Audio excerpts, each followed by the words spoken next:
Magandang hapon. Magandang hapon po sa inyo lahat. Ito po ang pinagkaisang gawa ng pangkatatlo. Umisip ng tama, kumilos ng akma.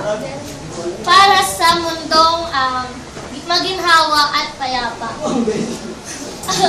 Lahat po ng aming nilikha o drawing dito ay aming ipapaliwanag.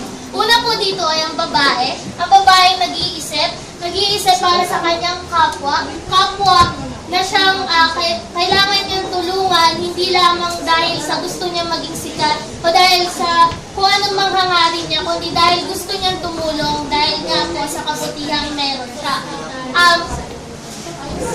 Dito naman po sa logo ng life, masasabi po namin na ito ay kung kumilos po tayo ng tama, parang kaya-kaya po sa paningin ng iba,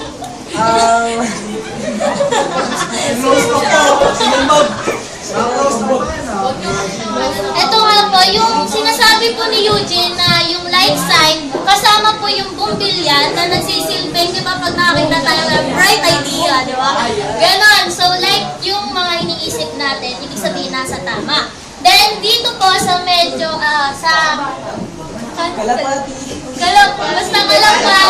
kalapati na siyang sumisimbolo sa kapayapaan. Yung cross para naman po sa ating Panginoon na siyang naglalang sa ating lahat. Yung puso, yun po yung syempre, yung pagmamahal natin. Ayan, may puso yan, oh. Di ba alam ang puso yan? Sa puso yan. Para naman po sa pagmamahal natin, hindi lang para sa sarili, kundi para sa lahat. Etong kamay na to, kamay yan ni Jesucristo, hindi lang halata. Pero, yung kamay niya yan. Kaya magulo. Kamay niya yan, kung makikita nyo hanggang dulo, May makinig na kayo. joke lang. Yung nasa gitna niyan, it's a gate for heaven. Then yung heaven na yan, ang nagtutulay sa atin para umisip ng tama, kumilos ng akma. Dahil pag kumilos tayo, tumisip ng ganyan, mapupunta tayo malamang sa langit, di ba? At itong mundong ito na nasa likod, na nasabing